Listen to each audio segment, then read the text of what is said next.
Hello everyone, coordination chemistry বা coordination compounds এর আগের ভিডিওতে আমি বেসিক ইন্ট্রোডাকশন দিয়েছিলাম এবং কিছু অ্যাপ্লিকেশন সম্পর্কে বলেছিলাম। তো কোঅর্ডিনেশন কেমিস্ট্রি এই ভিডিওতে যেটা বলবো, প্রথমেই শুরু করব টাইপস অফ কম্পাউন্ডস বা ক্লাসিফিকেশন অফ দ্য কম্পাউন্ডস।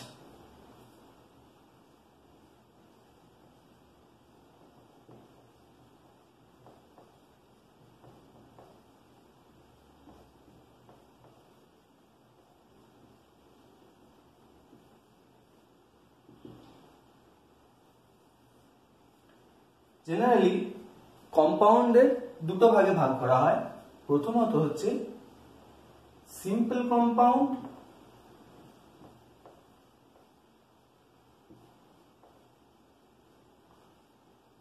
বা সরল যৌগ, অথবা এটাকে আরো একভাবে বলা হয় ফার্স্ট অর্ডার কম্পাউন্ড।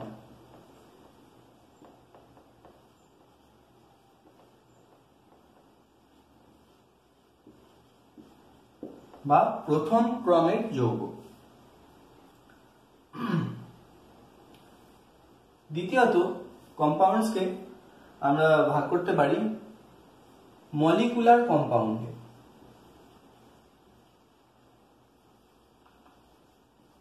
বা আণবিক কম্পাউন্ড যৌগ, অথবা এটাকে আরো একভাবে বলা হয় হায়ার অর্ডার কম্পাউন্ড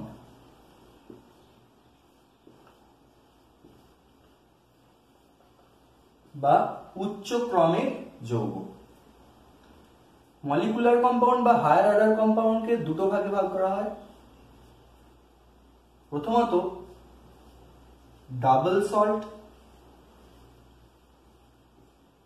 বা যুগ্ম লবণ বা দ্বৈত লবণও বলা হয়।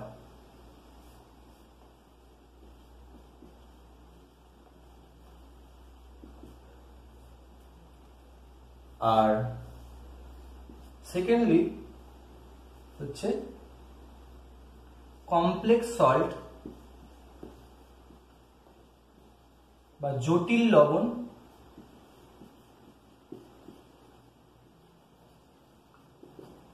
এটাকে বলা, অথবা এটাকে কোঅর্ডিনেশন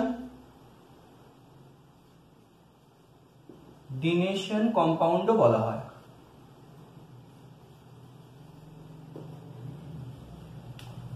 তো আমরা কম্পাউন্ডকে প্রথমত আমরা দুটো ভাগে ভাগ করি।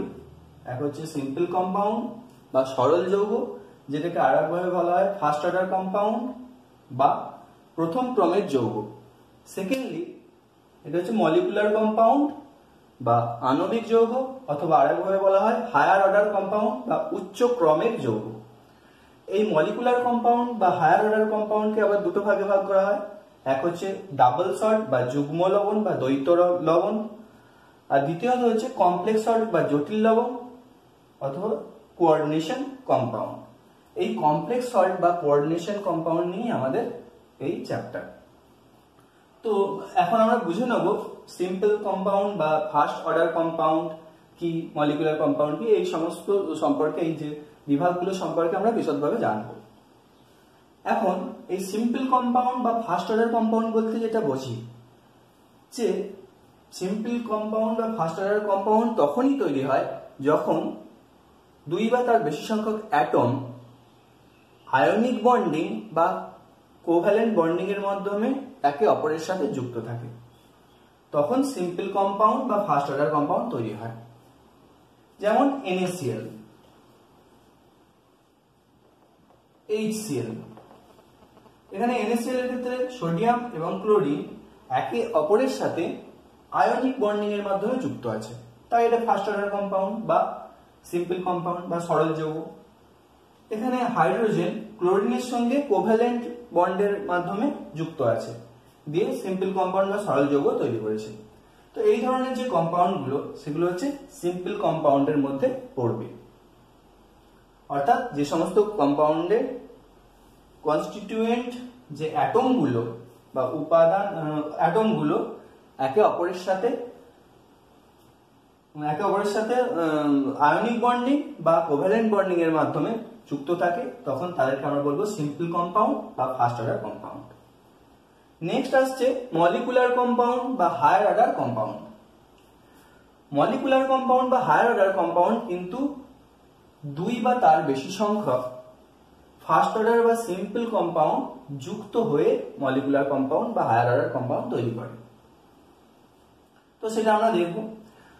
অর্থাৎ মলিকুলার কম্পাউন্ড তৈরি করতে গেলে আমাদের সিম্পল কম্পাউন্ডের দরকার হয়, এবং দুই বা তার বেশি সংখ্যক সিম্পল কম্পাউন্ড বা ফার্স্ট অর্ডার কম্পাউন্ড একে অপরের সাথে একটা নির্দিষ্ট রাসায়নিক অনুপাতে বা একটা নির্দিষ্ট ফর্মুলা মাস বা সংকেত ভরের অনুপাতে বা রেশিওতে পরস্পরের সঙ্গে যুক্ত হয়ে মলিকুলার কম্পাউন্ড তৈরি করে।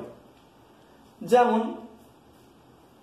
বলতে পারি আমরা CuSO4.5H2, এখানে জল, এই হচ্ছে একটা সিম্পল কম্পাউন্ড, CuSO4 একটা সিম্পল কম্পাউন্ড, পরস্পরের সঙ্গে যুক্ত হয়ে স্মল ইন্টারঅ্যাকশনের মাধ্যমে, সেই ইন্টারঅ্যাকশনের মাধ্যমে যুক্ত হয়ে মলিকুলার কম্পাউন্ড তৈরি করে। এখানে যদিও এই যে .H2 এখানে সরাসরি কোনো বন্ডিং এর ব্যাপারটা আসছে না, তো এদের ক্ষেত্রে যেটা হয়, কপার সালফেটের ক্ষেত্রে দেখা গেল দুটো সিম্পল কম্পাউন্ড যুক্ত হয়ে মলিকুলার কম্পাউন্ড বা হায়ার অর্ডার কম্পাউন্ড তৈরি করলো। আবার ফটকিরি বা অ্যালাম, পটাশ অ্যালাম যেটা বলা হয়, K2SO4.Al2SO4(3).24H2, এখানে H2O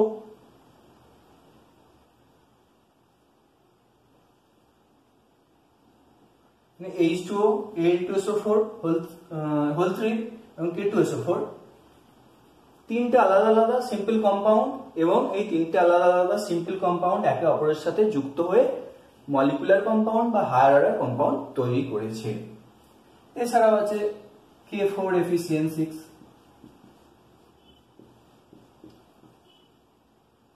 পটাশিয়াম ফেরোসায়ানাইড, এও কিন্তু মলিকুলার কম্পাউন্ড বা হায়ার অর্ডার কম্পাউন্ডের মধ্যে পড়বে। তো এবার আমরা যেটা দেখব, মলিকুলার কম্পাউন্ড বা হায়ার অর্ডার কম্পাউন্ডকে যে দুটো ভাগে ভাগ করা হচ্ছে, ডাবল সল্ট এবং কমপ্লেক্স সল্ট, সেই সম্পর্কে আমরা জানব। আমরা দেখলাম যে মলিকুলার কম্পাউন্ডসকে মূলত দুটো ভাগে ভাগ করা হচ্ছিল, যেখানে বলেছিলাম আমরা ডাবল সল্ট বা দ্বৈত লবণ এবং কমপ্লেক্স সল্ট বা কোঅর্ডিনেশন কম্পাউন্ড বা জটিল লবণে ভাগ করা হচ্ছিল। প্রথমত আমরা জানবো ডাবল সল্ট কি।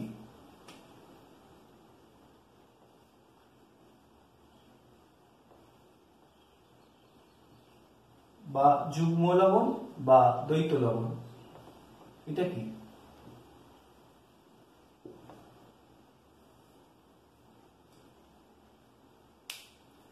প্রথমেই বলা হয়েছে যে মলিকুলার কম্পাউন্ড দুই বা তার বেশি সংখ্যক সিম্পল কম্পাউন্ড নির্দিষ্ট ফর্মুলা মাসের রেশিওতে, অর্থাৎ সংকেত ভরের অনুপাতে পরস্পরের সঙ্গে যুক্ত হয়ে মলিকুলার কম্পাউন্ড তৈরি হয়। এখন যে ডাবল সল্টের ক্ষেত্রে যেটা হয়, একই রকম ভাবে দুই বা তার বেশি সংখ্যক সিম্পল কম্পাউন্ড একে অপরের সাথে যুক্ত হয়ে এই ডাবল সল্ট তৈরি করে, এবং যে ডাবল সল্টটা তৈরি হলো সেটার ক্ষেত্রে যে একটা নির্দিষ্ট ফর্মুলা মাসের অনুপাতটা ছিল, সেটা কিন্তু সলিড স্টেটে, অর্থাৎ এই সল্টের সলিড স্টেটে কিন্তু মেনটেন হলেও একে যখন অ্যাকুয়াস সলিউশনে দিয়ে দেওয়া হবে, তখন এই অ্যাকুয়াস সলিউশনে কি হবে, এই ডাবল সল্ট যে আয়নগুলো দিয়ে তৈরি হয়েছিল সেই আয়নগুলোতে ভেঙে যাবে। তার ফলে কি হবে, এদের যে অনুপাতে যুক্ত সিম্পল কম্পাউন্ডগুলো যুক্ত হয়ে এই ডাবল সল্টটা তৈরি হয়েছিল, সেই অনুপাতটা কিন্তু আর ফিক্স থাকবে না, তখন তারা ডাবল সল্ট তৈরি করবে। সেই সমস্ত সল্টকে আমরা বলবো ডাবল সল্ট। যেমন আমরা বলতে পারি alum, potash alum, K2SO4.Al2SO4 whole 3 dot 24 H2। এখানে যেটা দেখা যায় এই যে ডাবল, এটা একটা ডাবল সল্ট এবং এদের ক্ষেত্রে দেখা যায় H2 একটা সিম্পল কম্পাউন্ড, Al2SO4 হোল 3, এখানেও অ্যালুমিনিয়াম 3+ এবং SO4 2- এর মধ্যে আয়নিক বন্ডিং আছে, এখানে জল অক্সিজেন এবং হাইড্রোজেনের মধ্যে কোভ্যালেন্ট বন্ডিং আছে এবং এখানে K2 অর্থাৎ 2K+ এবং SO4 2- এর মধ্যেও আয়নিক বন্ডিং আছে। তো এরা তিনটে আলাদা আলাদা সিম্পল কম্পাউন্ড একে অপরের সাথে নির্দিষ্ট ফর্মুলা মাসের অনুপাতে যুক্ত হওয়ার ফলে এই ডাবল সল্টটা তৈরি করেছে এবং একে ডাবল সল্ট তখনই বলবো যদি এরা অ্যাকুয়াস সলিউশনে তাদের করেসপন্ডিং যে আয়নগুলো, অর্থাৎ এই যে কম্পাউন্ডটা তৈরি হয়েছে অ্যালাম বা ফটকিরি,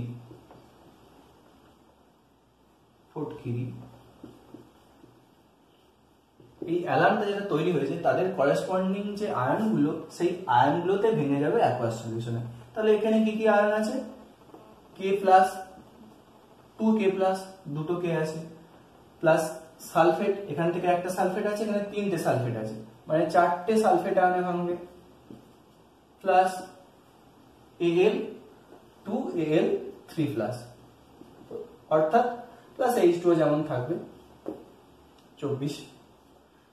তো এক্ষেত্রে যেটা দেখা যাবে এর যে অ্যাকুয়াস সলিউশনটা পেলাম তাতে যদি আমি বিভিন্ন পরীক্ষা নিরীক্ষা করি তাহলে দেখতে পাবো সেই সলিউশনে K+ আছে, SO4 2- আছে এবং Al3+ আয়ন, এই তিন ধরনের আয়নেরই কিন্তু বৈশিষ্ট্য বর্তমান, অর্থাৎ প্রত্যেকটা আয়নই কিন্তু প্রেজেন্ট থাকছে এর অ্যাকুয়াস সলিউশনে এবং অ্যাকুয়াস সলিউশনে এইভাবে আয়নে ভেঙে যাওয়ার জন্য তাদের মানে সিম্পল কম্পাউন্ডগুলো যে যে একটা মানে ফর্মুলা মাসে যোগ হয়েছিল সেই ফর্মুলা মাসের রেশিওটা কিন্তু মেনটেন থাকছে না অ্যাকুয়াস সলিউশনে।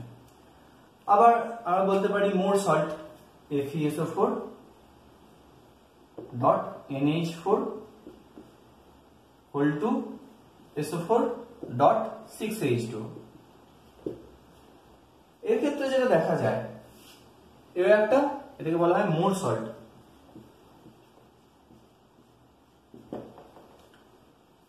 কেমিক্যাল নেম হচ্ছে ফেরাস অ্যামোনিয়াম সালফেট হেক্সাহাইড্রেট। তো এখানে যেটা দেখা যায়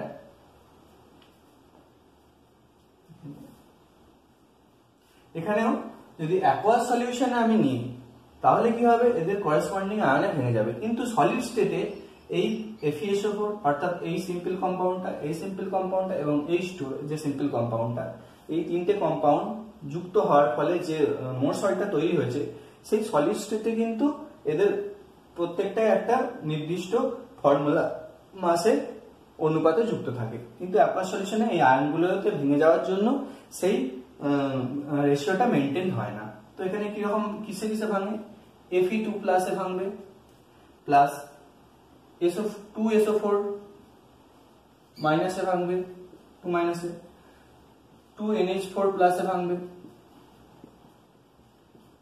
প্লাস H2 সমল H2। তো এখানে যেটা দেখা যায় যদি আমি পরীক্ষা নিরীক্ষা করি এর অ্যাকুয়াস সলিউশনটা নিয়ে তাহলে আমি দেখতে পাবো Fe2+ ও বর্তমান, SO4 2- ও বর্তমান বা প্রেজেন্ট, আর NH4+ ও প্রেজেন্ট থাকছে। এর জন্য আমি দেখতে পারি, আমি পরীক্ষা স্বরূপ করতে পারি কি তিনটে আলাদা আলাদা পার্ট করলাম একটা সলিউশনে। এবার সলিউশনে প্রথম পার্টে আমি ফেরোসায়ানাইড মেশালাম, অর্থাৎ পটাশিয়াম ফেরিসায়ানাইড মেশালাম, K3 FeCN6 যদি মেশাই এখানে কি হচ্ছে 3+, পটাশিয়াম ফেরিসায়ানাইড যদি মেশাই তাহলে কি দেখবো যে একটা ব্লু কালার প্রেসিপিটেট তৈরি হচ্ছে বা নীল রঙের অধক্ষেপ তৈরি হচ্ছে, যেটাকে বলা হয় টার্নবুলস ব্লু, অর্থাৎ যেখানে Fe2 KFe Fe2 Fe3 CN whole 6 এই কম্পাউন্ডটা তৈরি হচ্ছে, যার কালার এই অধক্ষেপটা তৈরি হচ্ছে যার কালার হচ্ছে ব্লু, এটাকে বলা হয় টার্নবুলস ব্লু।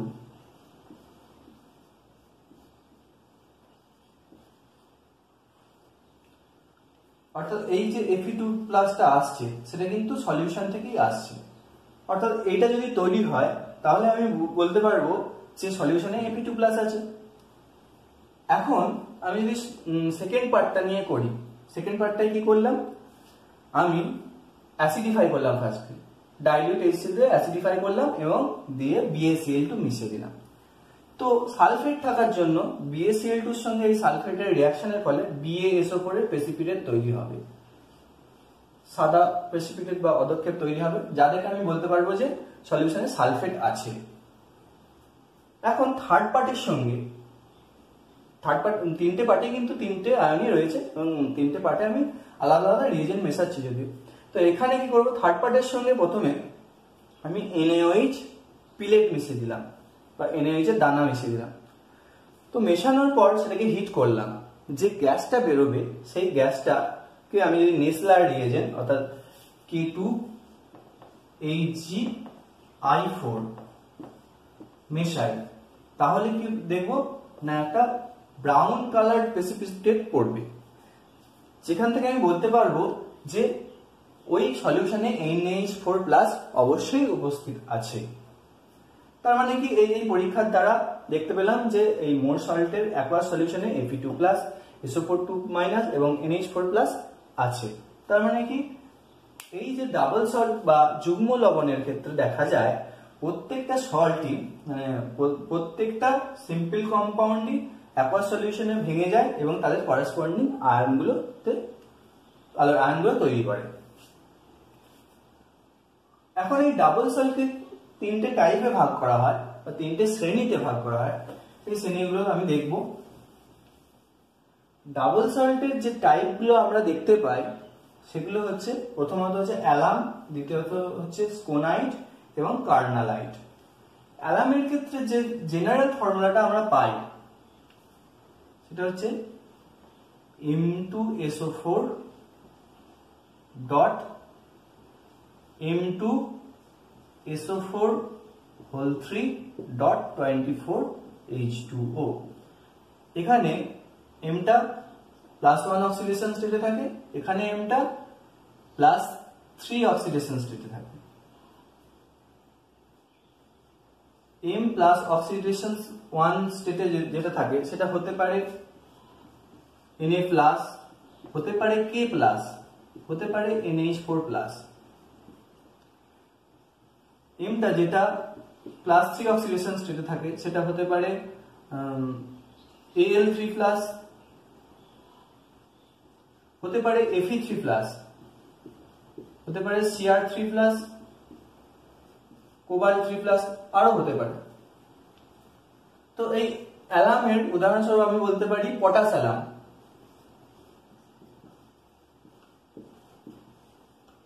যার সংকেত হচ্ছে ফোর্থক্রি, যেটা বলা হয় যার সংকেত K2SO4 dot L2SO4 whole 3 dot 24H2O। আরো আছে ক্রোম অ্যালাম,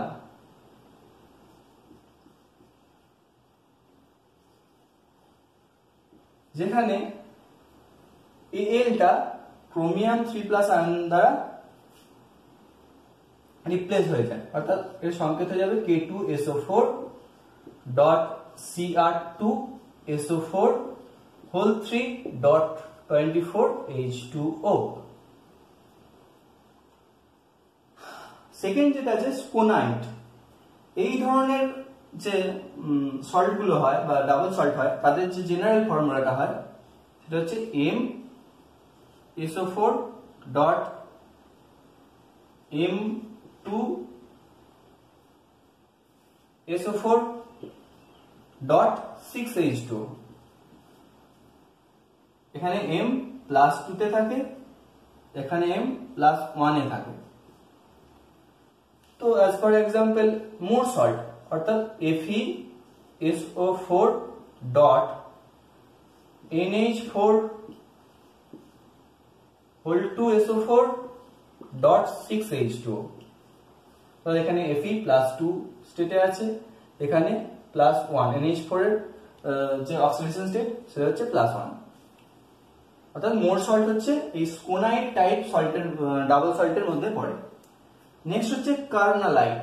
কার্নালাইটের যে জেনারেল ফর্মুলা হয় সেটা হচ্ছে MCl.MCl2.6H2O।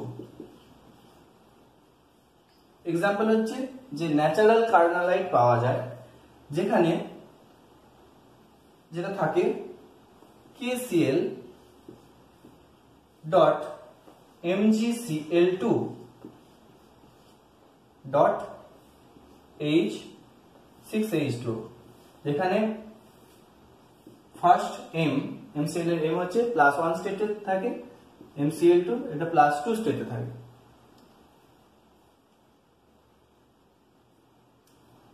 তো এই গেল 3 টাইপস অফ ডাবল সল্ট, যেখানে অ্যালাম আছে, স্কোনাইট টাইপ আছে এবং কার্নালাইট আছে। অ্যালামের মধ্যে ফটকিরি বা পটাশ অ্যালাম, ক্রোম অ্যালাম ইত্যাদি পড়ে। স্কোনাইট টাইপের মধ্যে মোর সল্ট পড়ে এবং কার্নালাইট টাইপের ন্যাচারাল যে কার্নালাইট আছে সেই কার্নালাইট পড়ে। এবার আমরা কমপ্লেক্স সল্ট বা কোঅর্ডিনেশন কম্পাউন্ড বা জটিল আয়ন সম্পর্কে জানবো। মলিকুলার কম্পাউন্ডের যে সেকেন্ড টাইপটা হচ্ছে কমপ্লেক্স সল্ট বা কোঅর্ডিনেশন কম্পাউন্ড। এক্ষেত্রেও কিন্তু 2 বা তার বেশি সংখ্যক সিম্পল কম্পাউন্ড একে অপরের সাথে একটা নির্দিষ্ট ফর্মুলা মাসের রেশিওতে, অর্থাৎ যে সংকেত ভরের অনুপাতে একে অপরের সাথে যুক্ত হবে এবং একে অপরের সাথে যুক্ত হয়ে এই কোঅর্ডিনেশন বা মেইনলি মলিকুলার কম্পাউন্ড তৈরি করবে এবং কমপ্লেক্স সল্ট বা কোঅর্ডিনেশন কম্পাউন্ড তৈরি করবে। এখন এই ডাবল সল্টের থেকে এর যে পার্থক্য সেটা হচ্ছে, ডাবল সল্টে যেমন বললাম যে ওরা শুধুমাত্র সলিড স্টেটেই সেই যে সিম্পল কম্পাউন্ড গুলো যে নির্দিষ্ট ফর্মুলা মাসের অনুপাতে যুক্ত হয়েছিল সলিড স্টেটেই সেই নির্দিষ্ট ফর্মুলা মাসের অনুপাতটা থাকবে, কিন্তু অ্যাকোয়াস সলিউশনে সেটা থাকবে না, কারণ তারা করেসপন্ডিং আয়নে ভেঙে যাচ্ছে সমস্ত সিম্পল কম্পাউন্ড গুলো। কিন্তু এক্ষেত্রে যেটা হবে, এটা সলিড স্টেটে তো থাকবেই, তার যে ফর্মুলা মাসের যে অনুপাতটা ছিল সেই অনুপাতটা মেনটেন তো হবেই, প্লাস অ্যাকোয়াস সলিউশনেও কিন্তু মেনটেন হবে। এবং যেটা দেখা যাবে অ্যাকোয়াস সলিউশনে কিন্তু এই ধরনের কম্পাউন্ডের যে আয়নগুলো দিয়ে তৈরি সেই আয়নগুলো কিন্তু সমস্তই এক্সিস্ট করবে না সলিউশনে। তো প্রথমত এই যে কনসেপ্টটা এসেছিল বিজ্ঞানী ট্যাসার্ট COCl2.6H2 কোবাল্ট ক্লোরাইডের জলীয় দ্রবণ নিয়েছিলেন এবং তার সঙ্গে অ্যামোনিয়ার জলীয় দ্রবণ মিশিয়ে বায়ুতে রেখে দিয়েছিলেন। দিয়ে তার ফলে তিনি একটা কমলা বা অরেঞ্জ কালার একটা কম্পাউন্ড পেয়েছিলেন, যার এই কেমিক্যাল ফর্মুলা ছিল COCl3.6NH3। এরকম একটা কেমিক্যাল ফর্মুলা ছিল, যেটা তিনি নাম দিয়েছিলেন লিউটিও কোবাল্টিক ক্লোরাইড। তো তিনি যখন এটার অ্যাকোয়াস সলিউশনে নিয়েছিলেন তখন কিন্তু আর এদের যে করেসপন্ডিং আয়নগুলো সেই সমস্ত আয়নে কিন্তু সেই সমস্ত আয়নের প্রপার্টিগুলো ওই সলিউশনে পাননি, অর্থাৎ CO3 প্লাসের এবং NH3 এর কোনো প্রপার্টি তিনি পাননি। Cl3 প্লাসের মানে ক্লোরাইডের পেয়েছিলেন কিন্তু বাকিগুলো পাননি। তো তিনি ভেবেছিলেন যে এখানে নিশ্চয়ই একটা জটিল বা কমপ্লেক্স আয়ন তৈরি হয়েছে যার একটা নিজস্ব প্রপার্টি বর্তমান। তো এইখান থেকেই এসেছে কিন্তু কোঅর্ডিনেশন কেমিস্ট্রি বা কোঅর্ডিনেশন কম্পাউন্ড বা কমপ্লেক্স সল্টের কনসেপ্টটা। একই রকম ভাবে যদি আমি ফেরাস সায়ানাইড FeCN2 এর সঙ্গে আমি KCN মেশাই, KCN এর অ্যাকোয়াস সলিউশন নিয়ে মেশাই, 1:4 অনুপাতে, তাহলে যেটা পাবো FeCN/2.4KCl। তাহলে হিসেব মতো আমাদের সলিউশনে Fe2 প্লাস থাকার কথা, প্লাস Cn মাইনাস থাকার কথা এবং K প্লাস থাকার কথা। এখন আমি যদি তিনটে পার্ট করে আলাদা আলাদা এই যে আয়নগুলোর জন্য টেস্ট পারফর্ম করি, তাহলে দেখা যাবে শুধুমাত্র K প্লাসের জন্য যে টেস্ট সেইটা শো করে, অর্থাৎ K প্লাস যে অ্যাকোয়াস সলিউশনে আছে সেটা বলা যায়, কিন্তু Fe2 প্লাস বা Cn মাইনাসের কোনো টেস্ট কিন্তু শো করে না এই অ্যাকোয়াস সলিউশন। অর্থাৎ এখানে যেটা দেখা যায় এদের প্রপার্টি কোনো থাকে না, আবার উল্টে দেখা যায় একটা নতুন ধরনের একটা আয়নের প্রপার্টি শো করে। অর্থাৎ যদি আমি ধরি Fe2 প্লাস আয়ন আছে সলিউশনে, এখন যদি আমি দুটো ইলেকট্রোড ইউজ করে আমি তড়িৎ পাঠাই, তাহলে কি হবে, Fe2 প্লাস আয়ন কিন্তু নেগেটিভলি চার্জ আয়নের ইলেকট্রোডের দিকে যাবে, কিন্তু যে আয়নটা তৈরি হয়েছে সেটা দেখা যায় পজিটিভলি চার্জ আয়নের পজিটিভলি চার্জ ইলেকট্রোডের দিকে যাচ্ছে। অর্থাৎ নিশ্চয়ই যে আয়নটা তৈরি হয়েছে বা সেই আয়নটা হচ্ছে নেগেটিভলি চার্জ। ঠিক আছে, তাহলে এখানে Fe2 প্লাসের যে প্রপার্টিটা সেটা কিন্তু শো করছে না। আবার এখানে Cn মাইনাসের প্রপার্টি কিন্তু হয়তো মনে হতে পারে যে এটা Cn মাইনাসের জন্য এখানে পজিটিভ তড়িৎদ্বয়ের দিকে যাচ্ছে, কিন্তু অ্যাকচুয়ালি তা নয়। এখানে যদি আমি দেখি এই যে সলিউশনের একটা পার্টের সঙ্গে যদি আমি FeCl3 সলিউশন মেশাই, তাহলে দেখা যাবে একটা ডিপ ব্লু কালার প্রেসিপিটেট পড়ে বা অধক্ষেপ পড়ে, যেটাকে বলা হয় প্রুশিয়ান ব্লু। অর্থাৎ তার সংকেত হচ্ছে Fe2CN6 Fe3 FeCl3 Fe থেকে এটা এসেছে। তো এখানে যেটা হবে কি আবার যোগ হয়ে যাবে, এটাকে বলা হবে প্রুশিয়ান ব্লু।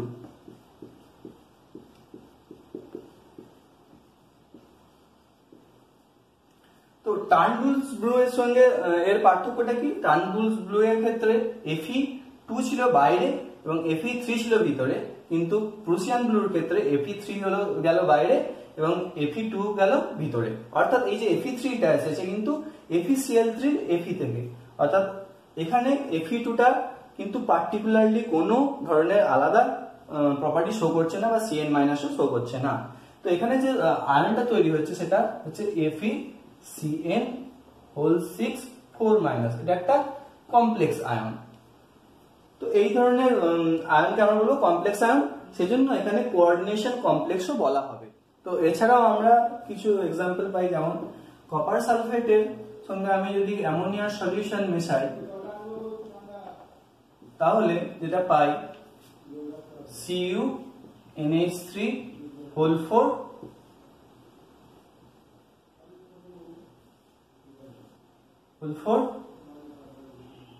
SO4।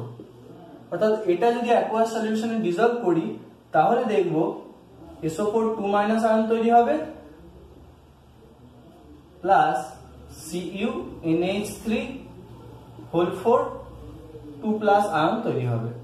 এখানে কিন্তু কপার 2+ আয়ন অবস্থায় ছিল, মানে এখানে যে সিম্পল কম্পাউন্ডটা এখানে কপার 2+ আয়ন ছিল, তার মানে অ্যাকোয়াস সলিউশনে এখানে কপার 2+ আয়নের একটা কপার 2+ আয়নের প্রপার্টি শো করার কথা, কিন্তু সেটা শো করবে না, বা NH3 এরও কোনো প্রপার্টি শো করবে না। তো এটাকে বলা হয়, এই যে সলিউশনটা একটা ডার্ক ব্লু কালার, এটাকে বলা হয় সুইঙ্গার সলিউশন।